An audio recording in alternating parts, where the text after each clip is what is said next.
Oxford started with a win at Oldham. I'm sure you either had somebody there or have seen footage since, or maybe both. What did you make of what you've seen? They're a good team, Oxford, and they're one of the favourites at the moment to go up from the First Division. We've had that experience with Peterborough because they're pretty much similar in the same league.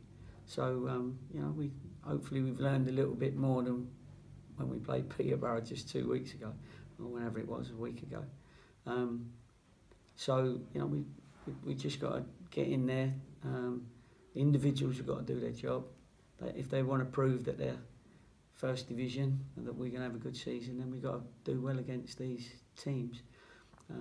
At the moment, and it's not an excuse necessarily, because footballers in my day would play every day. Nowadays, 2 games a week, people start questioning sort of thing. I'm tired, so we have to. All footballers, not ours, just ours.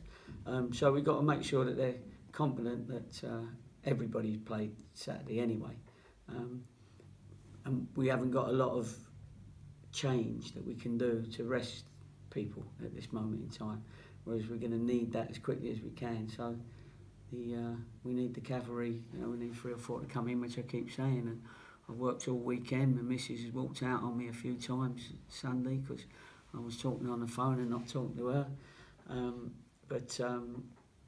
So she went out a few shopping and then to the gym and then something else, because I didn't give her a lot of time, unfortunately. But we are, and Pete's doing the same, and all my staff are doing the same. So we're trying hard.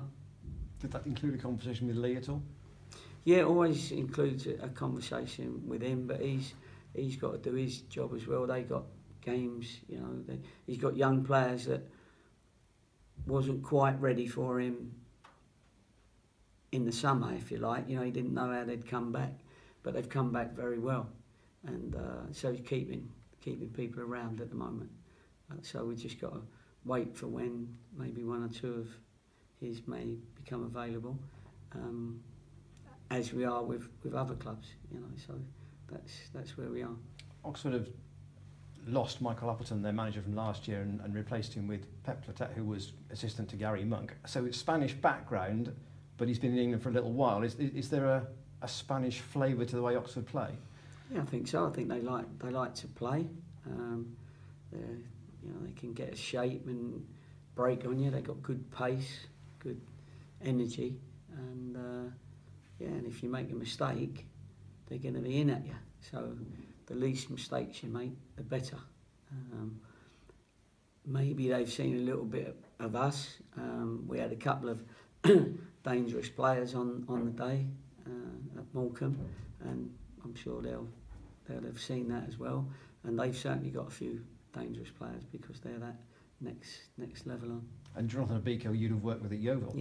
Yeah, no, he's a good lad, John Abiko, and I've worked with a few of them, and they all seem to come back and haunt you sometimes. But the lad Michael Rose at Morecambe, I've been around long enough that every team we play has got somebody that I've been with at some stage. But yeah, he's a good striker. He was sub, I think, and came on at the weekend. So you know, we'll have to see whether he plays, but he's got goals in him. Lastly from me, Kevin Dawson, no chance for Tuesday? Well, that's the same question I keep asking the physio, and but we're making sure, because we played him for a half at Weston-super-Mare and he wasn't quite right. I needed to see whether he was right so he could start the season, and he wasn't quite right, and it set him back a week or 2. So we're not going to do that again. So I think, being honest with you, he won't be available, or I won't use him until Saturday against Crawley, and then I think he'll be definitely fit. It's a bit of a free hit, this match, in a way, in a way that the expectations are. Is this your last question? Yeah, this is the last one. You know me well enough. Given that they are, you know, perceived to be top half of League One, and you are under strength on numbers at the moment, is it a bit of a free hit? No, I don't think we'll class it as a free hit. I think you're not going to win the League Cup, the EFL Cup, I'm sure, but you just want to get your team out there, and your pride means that you want to hang on in there and do well in the game and improve your team. And then whether you've won or lost at the end of the game, we'll have to wait and see. But no, I'm not going to talk to the lads and say, oh, by the way, nobody cares whether you win this or not. That's not the case. We'll go into every game competitively if we can. Great, thank you. That was the last one, was it? That was the last one. Gary, if the players you want to sign, have you identified them all already, or do you think it could completely change if the Pell deal happens? Because, hopefully you'll be given a bit more to play with. Yeah, no, that's right. Well, listen, I see things on the websites and things where people say, where's the money gone and all that sort of, what do they think? I'm walking off with it, or the chairman's walking off with it. The club will put back in, and sometimes it's in making slightly higher wages to get somebody, and you have to give accommodation and relocation and all that sort of thing. So it adds up quite a bit. So all the money goes back to us. But what you don't want to be doing is spending all the money on somebody that's wages is too high, if you like, because you can't do that. The money will soon be gone and the club will be in a bit of trouble, and we don't want that. So we got to pitch it, and we're just talking to everybody at the moment to see who's available. There's targets that we've had that have joined other clubs, albeit a couple have gone into the first division, and a couple have gone into the second division. And with one in particular, it was near where his family were, and we was disappointed with that, but he wanted to be nearer his family on loan. So there's little things like that, but don't cry for me just yet. We're just we keep trying, and we've got 3 weeks, and by the end of August we've got to have had our squad, by tomorrow ideally, but that's not going to happen by tomorrow. So we need 3 or 4 in, 3 or 4 if Pelly goes, and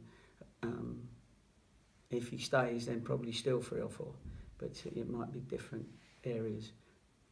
Are there still high quality players out there? You're confident in the next 3 weeks, that you can pick off before the end of August? Yeah, no, not yet. I'm not. Listen, I'd love to say that, but I don't want to tell porky pies to everybody. But I'm not down either, because I know we'll end up getting what we need, but it's not easy because a lot of people have been snapped up, like we snapped up a few here. So we've beaten others to a couple of the players that we've got in that I'm pleased with, and we'll be fine. But we got to get players that are right for our supporters, for our squad, the right characters, and we have quite a lot of scenarios, if you like. It's not a scenario, what is it? We have quite a lot of things that they need to tick a few boxes. So that's what we're looking for, and that makes it a little bit more difficult, because you want to be right for the future. You don't want to give somebody because you need him to be on the bench at Oxford and have to pay him a lot, and then by the time we get to Crawley, don't fancy him. You know what I mean? So we've got to make sure we get the right ones in. Yeah, what's the Jordan Mustoe situation? Because I know he's got a bit of an injury. Are you keen on him? Yeah, it's only a slight injury, but obviously you can't do anything with anyone that's injured, if you like. We've been with that scenario before, and it didn't quite work out for us. So he's got to be patient, we've got to be patient, and we'll revisit it when he gets fit. Yeah, if you're looking for positives from Saturday, Jordan Cranston, I thought had a decent game, and you told him to prove the fans wrong when you gave him his new contract. Then he might have thought he was being replaced just before the season. But were you pleased with the way he played at Morecambe? I think a few of them thought they might be replaced. That's a little bit of motivation. Some handle that, some don't.